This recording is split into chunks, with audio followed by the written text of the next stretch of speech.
Hey guys, welcome to my Simon and Garfunkel lecture. A few things, a few disclaimers. I'm not a Simon and Garfunkel historian, like I have said before. This is all from memory, so I'm probably gonna get some stuff wrong. I know I have before, but anyways, I'm recording this on my phone, 'cause I don't know how else to do it. Like, I don't have a microphone that I can plug into my iPad. So, this is being recorded on my phone in my closet. And if you hear any background noises, which you probably will, just ignore it. Don't worry about it. It's not important. Focus on me. Also, the Google Slides, it won't let me go backwards for some reason. Like, I can go forwards, but it won't let me go backwards. So, hopefully I won't make that mistake. Also, I wanted to add transitions into this because I thought it would be super funny and cool, but it wouldn't let me. Literally, I looked up how do you do transitions on Google Slides on iPad or whatever, and it said how to do transitions on Google Slides on the iPad. Go to a computer. What the heck? I don't have a computer. I'm sorry. I don't have a computer for this. So, you just get really boring slides. But that's kind of the point. This is a lecture. Like that you would get in school. There's bullet points that I will elaborate on. Like your teacher would do in school. So, that's the whole idea behind this, by the way. Yo, what the heck? I was trying to record this. I messed up, so I had to delete the last part of the last clip. That's why the cut is so weird. But I was editing this. Why the heck did I say Arthur Frederick Garfunkel? That is Paul's middle name. Anyways, I was trying to say this is the story of Arthur, no gay component, Garfunkel, also known as Art or Artie, depending on what you call him, I guess. And Paul Frederick Simon, also known as Paul Simon, I guess. Otherwise known as Simon and Garfunkel. My favorite group in the whole world. Also, my credentials. This is literally just my fan art of them, basically. But look how much there is. I've never made this much fan art for something before. Also, in the bottom right corner, you can see my weekly report after my first week of listening to them. That's 1,400 minutes. I forgot how many hours that was, but it was quite a bit. And I remember, like, the week after that, I got up to, like, 24 hours of listening to them in 1 week. That is 1/7 of my week. And it's kind of, I listen to more stuff now. I also listen to the Beatles and Tears for Fears, guys. I like other stuff, too. Anyways. Also, contrary to popular belief, I can like 2 different things at the same time. Maybe even 3. Don't let my family fool you. Also, this is like, I'm going on like 2 months of pure obsession of them, so this is the result of that. And also, like I said before, this is completely from memory, so don't bully me. So, they were born in New York in 1941. That's right, guys. They're old. I mean, not that old, but like still, they're old. They're old guys. And I forget where in New York they were born, but I remember Paul was born October 13th because his birthday is like exactly 2 months before mine, because mine's December 13th. And Art was born like 2-3 weeks after him or something. But as we all know, Paul was born prematurely. I hate that I know that, but I do. Anyways, that's not important. So anyways, they were neighbors for a while, and they never really talked to each other, I guess, until they were in a play together in like 5th grade or whatever. And I forget who was who. I remember it was Alice in the Wonderland, but I forget who was who. Somebody was the White Rabbit, and one of them was the Cheshire Cat. Sorry guys, I'm a poser. I don't remember which one was which, but I know that those were the 2 characters that they played. So they started hanging out, I guess. I want to say it was like at the end of the year. I feel like somebody said that once, but they started hanging out and soon became besties. And then they would listen to music a lot. And then they were like, what if we did this ourselves? Paul got his guitar at like 13. And so they started like writing songs and playing music. Until one day, also, in my original presentation, I said music in parentheses plagiarism, because their first big hit, Hey Schoolgirl, from like 1956, that was because they misremembered the lyrics to the Everly Brothers song. I think it's the Everly Brothers. I forget what the song was called, and I never listened to it. I haven't listened to it yet, so I can't tell you how similar they are. But like, can you do that? Can you like write like a hit song because like based off of another song almost? Like, just, I don't know. It's just a little weird to me. But they made that song and they were like, yo, this is kind of good, I guess. I think their dad was the one who sent it to like the Library of Congress or whatever. But they went to this recording studio and they recorded it. And then I think there was like some bribing going on, but they were 16, okay? So, whatever. So, it started being played on radios, and then bam, it was super, super popular. And then they were super, super popular. Because imagine having a hit song when you're 16. Insane. So, they're super famous now. They went on American Bandstand, which was the show, I guess. And they were like, yeah, this is kind of cool. And then later, Art finds out that Paul did a solo thing. Like, I forget what he did, but he did like a song or whatever by himself as like, I forget what his name was. Oh, also, the music was under the name of Tom and Jerry. You know, like the cat and the mouse. And Art was Tom and Paul was Jerry. I think they were able to choose their last names. So Paul became Jerry Landis. I think Landis, I read somewhere, was like the last name of this girl that he liked. But Art was Tom Graff because he like really liked math or whatever. What the heck? What the heck? Who does that? Who likes math so much that you name your persona after it? Anyways, also, I don't think he should be liking math. Your name is Art. You can't do that. So anyways, they release that song, goes super popular, and then there's hair on my phone. Paul does his own thing, and then Art is left feeling betrayed. This is in reference to his autobiography where he was like, oh my god. And then he betrayed me by doing his own thing. And so this was kind of the start of it all. The start of their little on and off thing. Also, side note, I love calling, like, whenever they break up, I love calling it a breakup. Because I was talking to my friend once, and I was like, yeah, and then they broke up. And he was like, broke up? Were they like, and I was like, no, but it's kind of funny to say that they broke up. Because, I mean, they did break up. But when it's just two people, it just makes it even funnier. And also, they have called each other their partner. Like, in the Grammy thing with that Paul did with John Lennon where they hosted the Grammys, he was like, I used to play with my partner, Paul. I used to play with my partner, Art. Partner? I'm sorry. Anyways, next slide. So after high school, neither of them believed in music, right? They had no faith in musical careers. This is exaggerated, I'm sorry. But, so, they didn't think that music was going to go anywhere. So they were like, well, as a backup, you know, we should, like, go to college for, like, real stuff.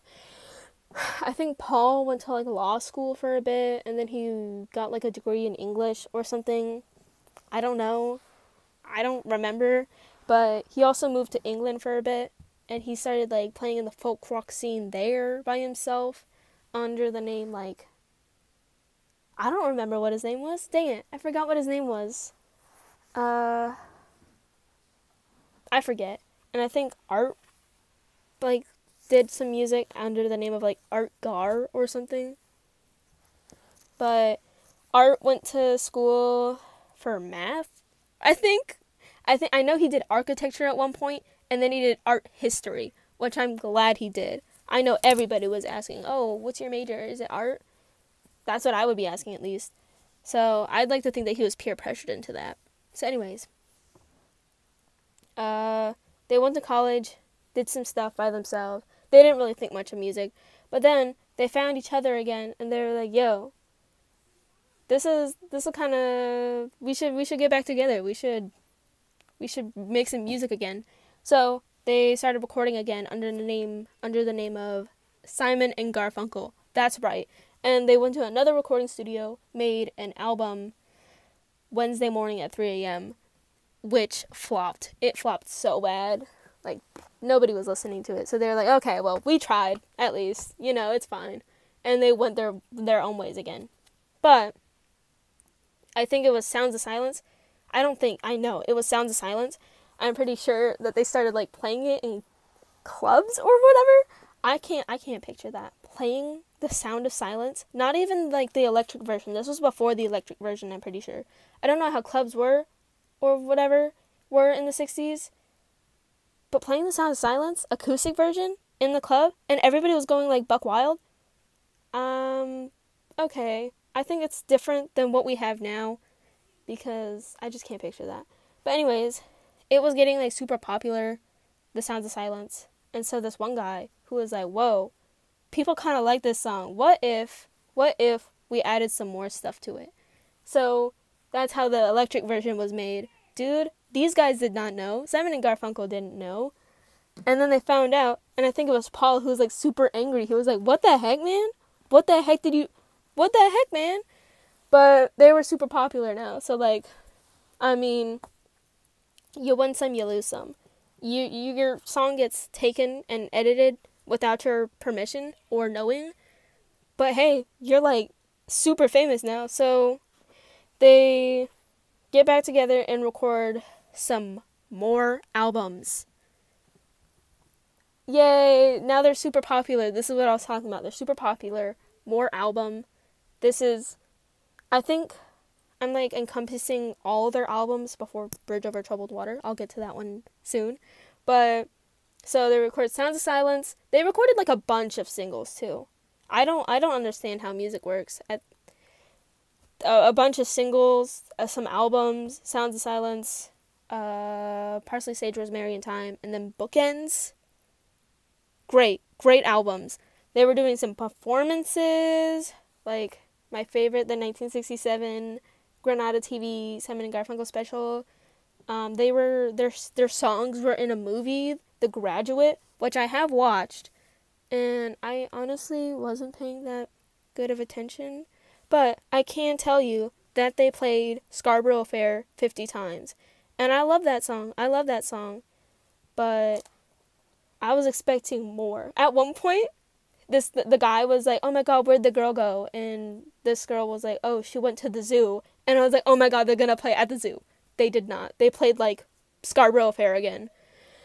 And they played April Come She Will, like, one time, and then played Mrs. Robinson 50 different times as well. Which I'm not mad about, okay? I like those songs. But anyways, they were in a movie, and that leads to some other stuff later. But they're doing so well. Hope nothing bad happens. Quick sidebar before we get into what's happening next. You already know. Why Paul Simon equal bad? Up first, we have 70s facial hair, which you can see in the top right. He was mean. Instagram friend mentioned how mean he was to his wives. And what the heck, man? What the heck? I can't. There was a lot of things with art. In my original slides, I had, like, a few bullet points, but I condensed it into one, which is just a lot of things with art, such as the reunion CD they were going to do that he just erased Art's vocals off of and then released as a solo. What the heck, man?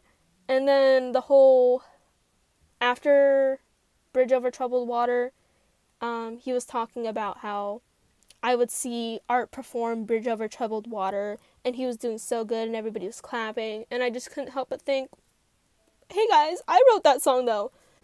Artie would sing the song, and he has this beautiful choir boy voice, and the piano player would play, and I would be standing off to the side, you know.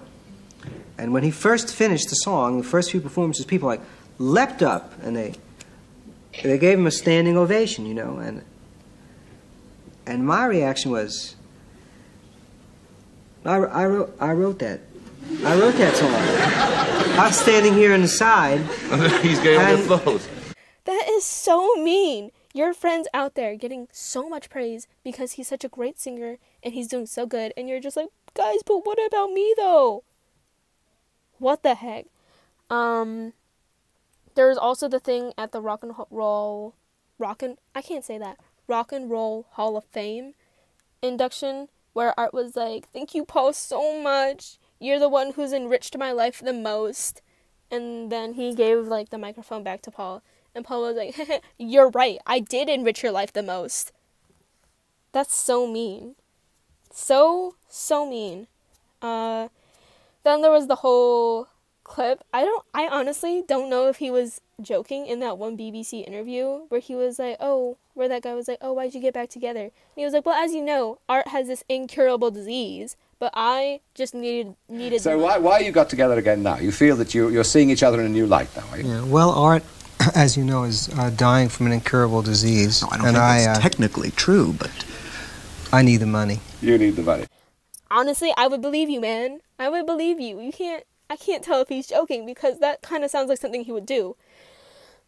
But also, I should have added another slide. I'm going to explain my theory so far. I'm going to explain my theory between about 60s Paul Simon, 70s Paul Simon, and 80s Paul Simon. They are not the same people. So, I think it all starts in the 60s. So, they're doing their thing.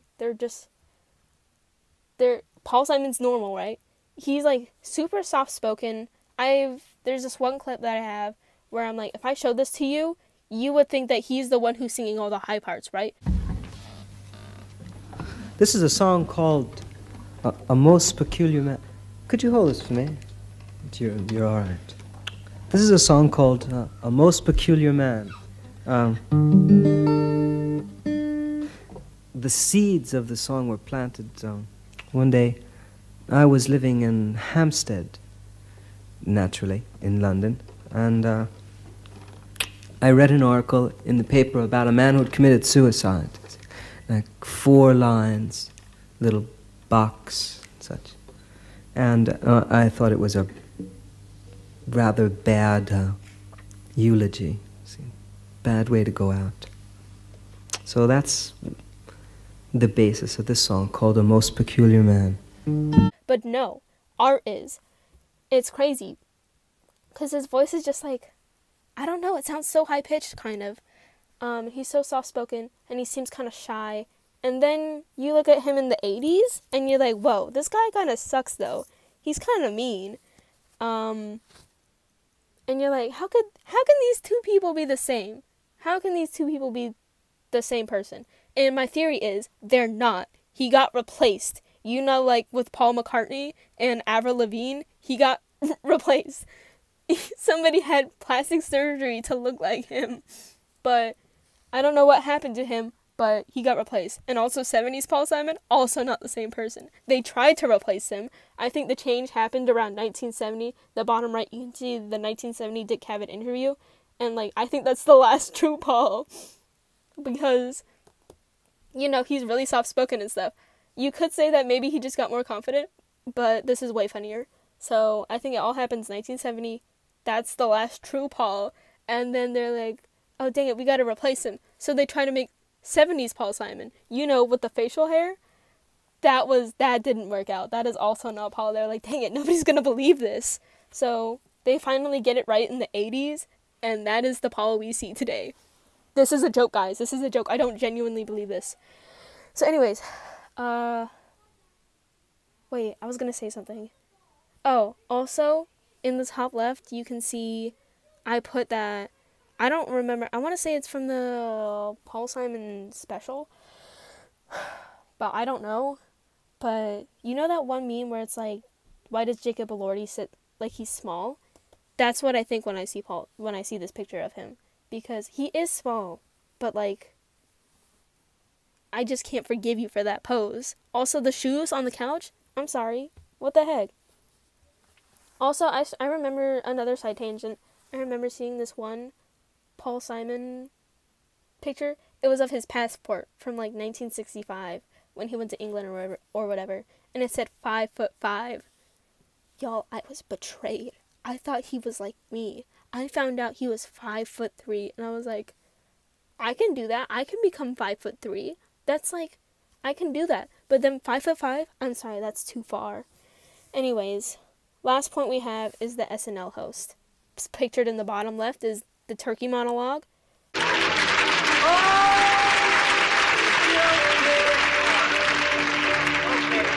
Cut it. Forget it, Richard. Not much to say about this. He was an SNL host, and I can't forgive him for that. And then reason why Paul Simon equal good, 1970 Dick Cavett interview. I don't actually remember if it was 1970, but whatever. Also, somebody remind me to put in a clip where the person asked him, where Dick Cavett asked him if he and Art were still good. He went to London and now he's in Scotland. Yeah. But you're still in touch. I mean, there's no problem, I assume. Well, no problem. I'll see him in a couple of weeks. We're gonna do a concert in London. Yeah. So. Oh my God, so awkward. Anyways, Bridge Over Troubled Water. Oh no. This is where it all goes downhill, guys. So it all starts after the movie. Well, it all starts for me after The Graduate, and I think his name is Mike Nichols. He saw Art and Paul, I guess, and he was like, "Yo, you guys want to be in my next movie, Catch-22?" So obviously they're like, "Yeah." I actually don't know how the interaction went by. I just know vaguely what happened. So they were both going to be in Catch-22, but Paul's character got scratched, I think, or scrapped. So he was no longer in the movie, but Art was still in the movie. And Art kind of already wanted to do acting, I guess. So he was going to be in the movie, but Paul wasn't. And they were still trying to write an album. So Paul was left alone while Art went to Mexico to record the movie. And you can hear about this in Only Living Boy in New York because, oh my God. So Art's in movies, Paul's by himself. This leads to emo Paul. He's sitting there all by himself, missing his best friend in the whole wide world. Some would even say boy best friend. And obviously, he's a songwriter, so he writes songs about how much he misses him and also about how angry he is with him. Also, just FYI, the bottom right photo, that is not from this era. It is not from Bridge Over Troubled Water. It just represents what's going on between them. They are growing apart. So we have songs such as Frank Lloyd Wright, So Long Frank Lloyd Wright. I'm going to count Bridge Over Troubled Water. I know that people like to think of Bridge Over Troubled Water, the song, as like some super vague thing about friendship or whatever, or like being there for your buddy. No, I'd like to think that it's personal. I'd like to think that that is Paul's personal letter to Art. Then we also have Only Living Boy in New York, Why Don't You Write Me, apparently, which Art mentioned in his biography. He said he went from writing songs like Only Living Boy in New York to writing Why Don't You Write Me. So I'm going to explain all those songs. So Long Frank Lloyd Wright. Art was like, hey, can you write me a song about Frank Lloyd Wright? Because I really like that guy. And also, I think he like died at that point or whatever. And Paul was like, sure thing, buddy. But he didn't know a single thing about this guy. So he just wrote it about Art, I guess. So it was just a song about their friendship and how, like, they're growing apart. What the heck? This is such a personal album for him. So he's writing that song about how, like, he's like, I'll remember the times when we used to be besties or whatever. And he actually knows so little about Frank Lloyd Wright. I think this was in the notes I saw for the song lyrics. He was like, he knew so little about Frank Lloyd Wright that he said, you were gone so soon, but the guy died at like 90. So Only Living Boy in New York, he was just so alone that he wrote a whole song about it because Art was in Mexico recording. Also, I'm pretty sure that they recorded their vocals like separately for the most part on this album. But Only Living Boy in New York, Art was in Mexico recording the movie, and you can hear that when he says, "Tom, get your plane ride on time." I think Tom was a reference to Tom and Jerry, which is that's what he calls Art in the song. He calls him Tom, which I think is in reference to Tom and Jerry. And he actually mentions flying down to Mexico. So like, there's no hiding this. There's no like seeing this any other way. He wrote this about Art. But then he also mentions like, "Oh, your part's gonna go fine," and Art mentions how in his autobiography how like nervous he was or whatever.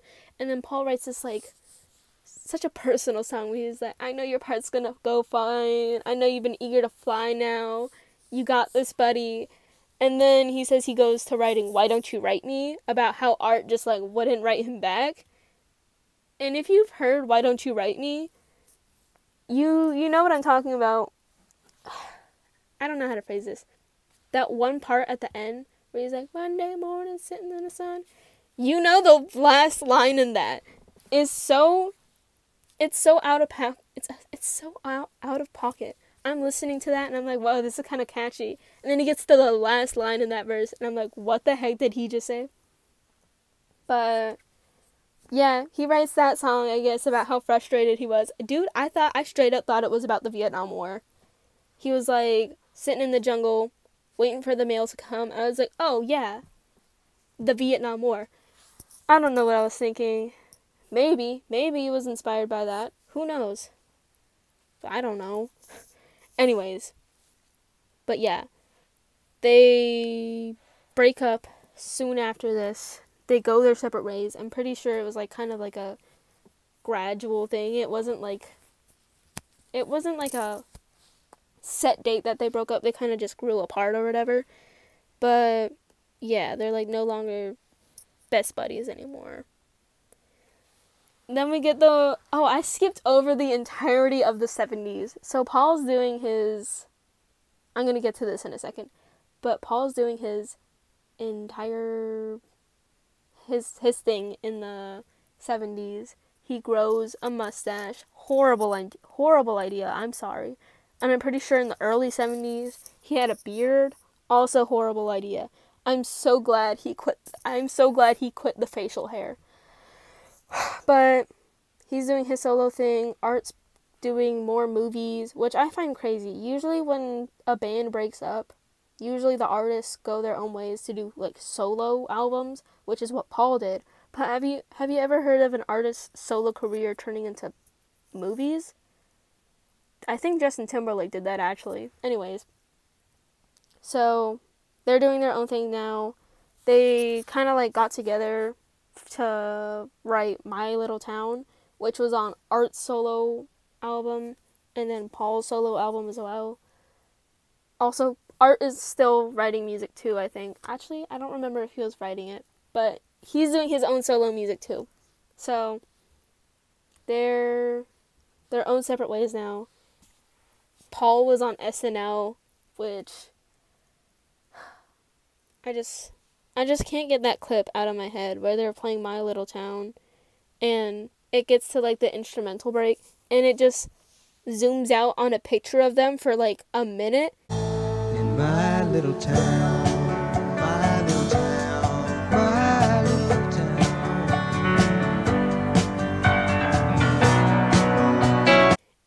It goes on for so long and they're just standing there in the driveway of some house. So that's what I have to say about the SNL hosting. But Paul hosts again in like the 80s or whatever, don't worry. That's where he does the turkey monologue. So anyways, flash forward to the 80s, like 1981. They do the concert in Central Park. You guys do not know what I would do to go to this concert. Free concert, out in the open, Central Park. Oh my god, Simon and Garfunkel?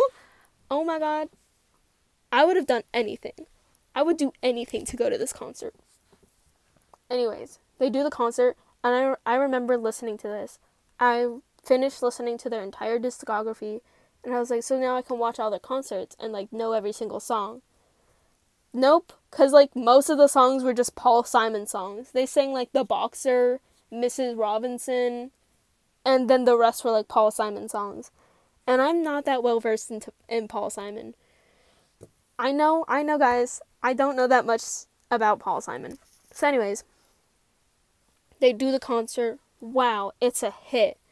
And then they're like, wow, people still like us or whatever. And so they do another tour in, like, 1982, the summer of 1982. I was running out of ideas here.